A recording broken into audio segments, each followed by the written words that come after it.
Então, hoje a gente vai conversar um pouquinho sobre a perimenopausa, a minha perimenopausa, que é esse período que antecede a menopausa. Oi! Oi, estava aqui fazendo uma introdução. Boa noite a todos. E a Bom, você, né, Camis? para quem não conhece, né, porque você já é figurinha carimbada por aqui, para quem não conhece, está aqui com a gente hoje a doutora Patrícia Valentini, ginecologista, com abordagem integrativa. O que mais, Paty? Fala mais aí. Ginecologia natural. Verdade, verdade. E a Paty é nossa colaboradora, consultora, desde lá do comecinho do CHIT. E minha ginecologista, né? Começou, já era ginecologista da Fê e virou a minha ginecologista. Então, Paty, o que eu pensei aqui, ó, da gente contar um pouco de como é que eu descobri a perimenopausa, né? Primeiro, eu estava introduzindo aqui, muita gente não sabe que a perimenopausa existe, né? A gente chama aqui de perimenopausa, que é esse período pré-menopausa, né?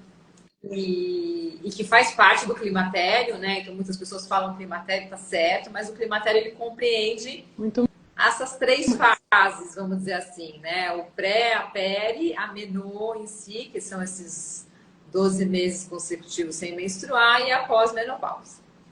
A gente Então, costuma dizer, desculpa, Camis, que a perimenopausa é o período do climatério que antecede a menopausa. boa. Resumindo.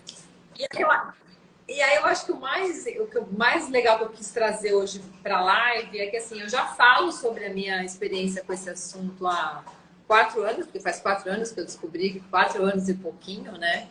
E aí eu acho que a primeira coisa é assim, não é nem só que a gente descobre que está, mas tem um lugar de aceitar que está, porque vou começar falando por mim, né? Eu estava lá com os meus 45, 46 anos, com sono, um sono que eu nunca tive um sono tão leve, tão picado, eu sempre fui super dorminhoca, sem cognição nenhuma, com sangramento, né? Tava sangrando, né? Tava tendo vários sangramentos ao longo do mês.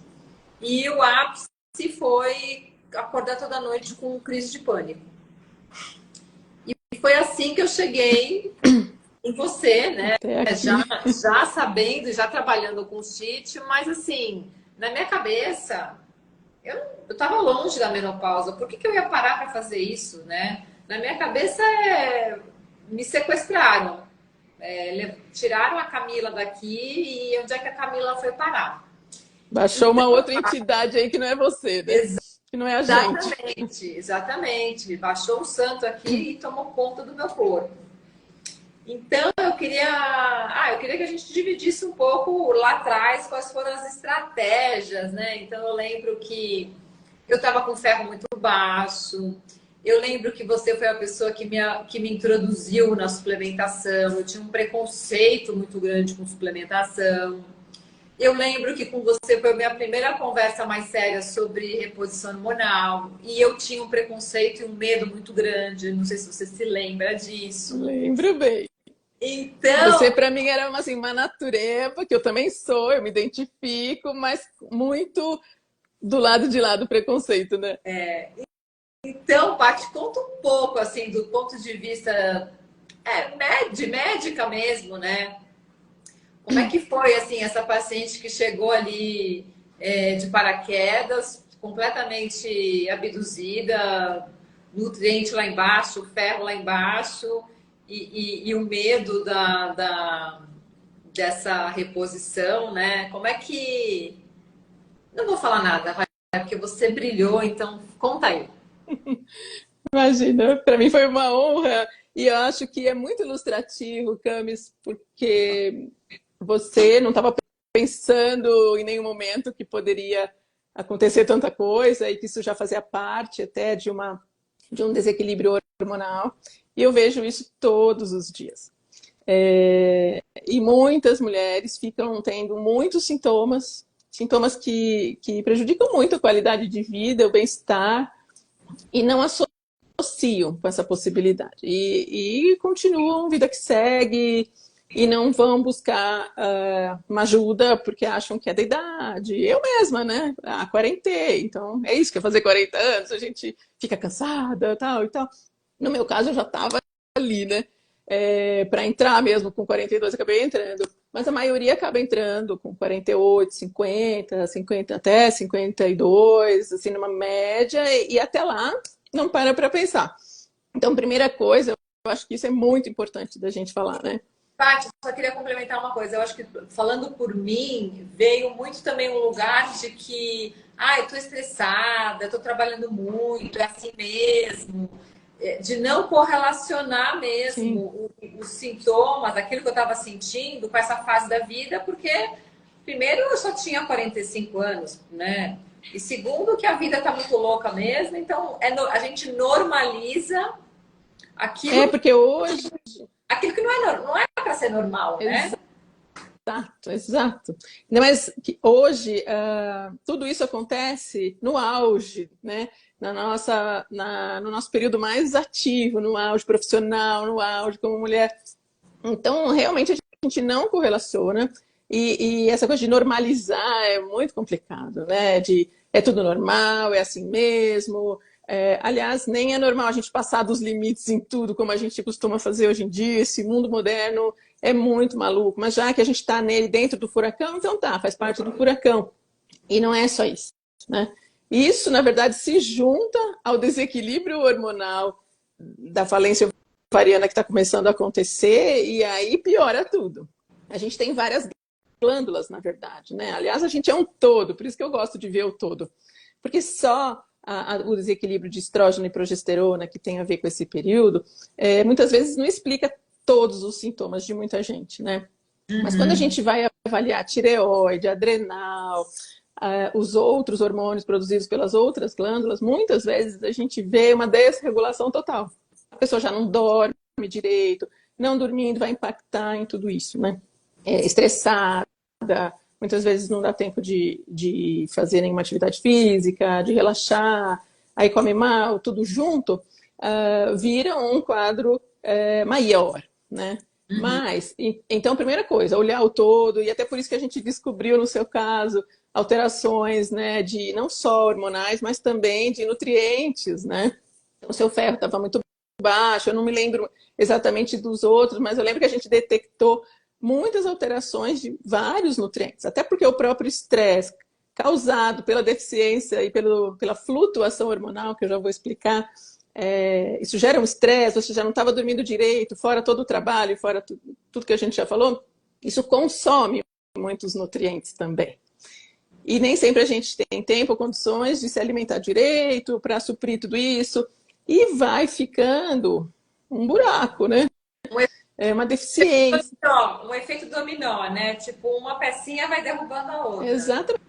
É um efeito dominó que vai levando a consequências e que daqui a pouco a gente se perde em tudo isso. Então, eu gosto de olhar o todo, meio que montar um quebra-cabeças, né? Enxergar o quadro e começar a equilibrar tudo. Mas falando do período específico da perimenopausa, né? A gente tem que lembrar o que acontece nessa fase que gera todos esses sintomas, né? Então, acontece um desequilíbrio hormonal. Então, primeiro, o que acontece? Uma mulher nasce com um número de óvulos fixo, né? Então, a gente vai vivendo, os anos vão passando, a gente vai gastando todo mês um ou mais óvulos, até que quando passa dos 40, a fertilidade cai, porque a gente já gastou a maioria desses óvulos. Aí a natureza, para manter a fertilidade mais um pouco, meio que divide esses óvulos. Então a gente ovula um mês, não ovula outro, ovula, não ovula, não ovula, não ovula, ovula. E quando não ovula, simplesmente acontece uma coisa muito importante. Qual é, cara? Você já sabe. Não. Quando... a gente não. Agora a Luna faltou. Não prestei atenção nessa Aqui aula. tem chamada oral, hein? Ai. Essa eu zerei. Então vou lá, vou responder para você. Vai, zero e falta, hein, Cami? Tô brincando. É porque ninguém pensa nisso mesmo. Quando a gente não ovula, a gente não produz progesterona. E a progesterona é um hormônio muito importante. A falta dela não é menopausa, mas já começa a trazer alguns sintomas, porque a progesterona, ela é um hormônio que acalma, ela estimula aquele neurotransmissor chamado GABA, que é o neurotransmissor da calma.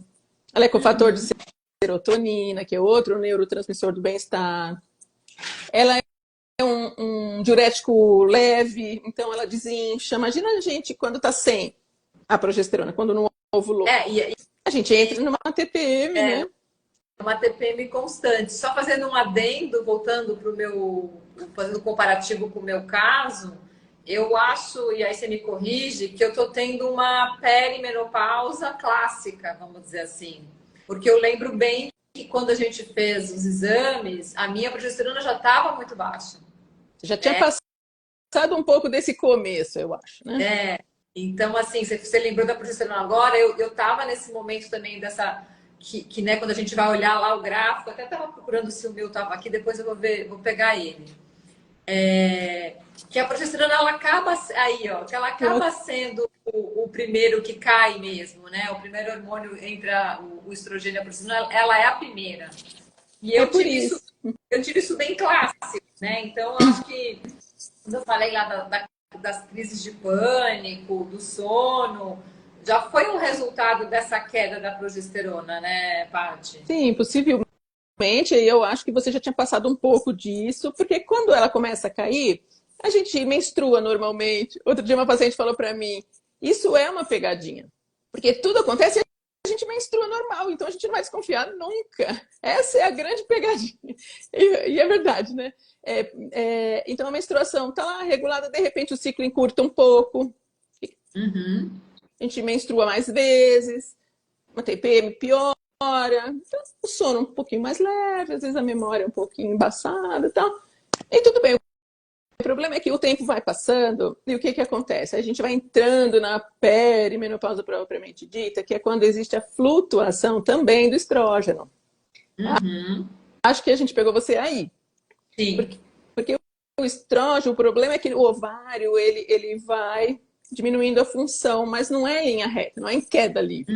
Uma hora ele dorme, cai estrógeno. Uma hora ele acorda, aumenta estrógeno. Uma hora ele desmaia, despenca estrógeno. Outra hora ele acorda com tudo e o estrógeno vai acima do normal.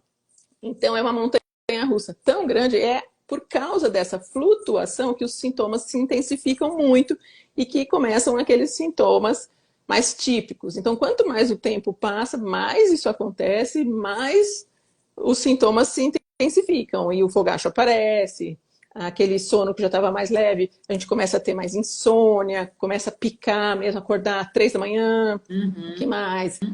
Aumento de peso, o brain fog, pior. No meu caso, acho que foi isso. Assim, no meu caso, acho que foi isso. Foi o sono, eu lembro muito do sono, eu lembro muito da questão da parte de cognição e memória, tipo, vim pegar uma coisa na cozinha. Chegava na cozinha, o que eu vim fazer aqui mesmo? É um branco, né? Super prática, mas os pensamentos todos meio flutuando, eu não conseguia ter um raciocínio. O fluxo diminuiu os dias, né? Eu tive fluxos mais curtos, mas mais intensos. Isso. E às vezes eu menstruava 2 vezes por mês. Exatamente isso.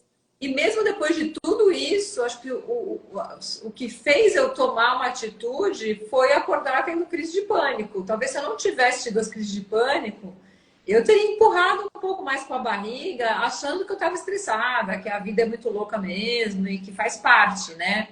Aquilo que a gente falou no início, que é normalizar algo que não é para normalizar, até porque eu acho que nós mulheres ainda temos muito, está muito impresso assim ainda na gente, essa narrativa de que mulher é forte, mulher aguenta. Então, assim, aquela que sofre, aguenta, ela é realmente aquela mulher que é forte. E não. Ela pare, né? Com dor, ela aguenta tudo isso, por que não vai aguentar essa coisinha, né? Então, acho que isso foi ali o que fez eu tomar essa atitude também, já trabalhando com gente, desconfiei. Acho que tem um momento também que é o momento da aceitação, que hoje a gente já fala muito sobre o assunto, a menopausa está aí já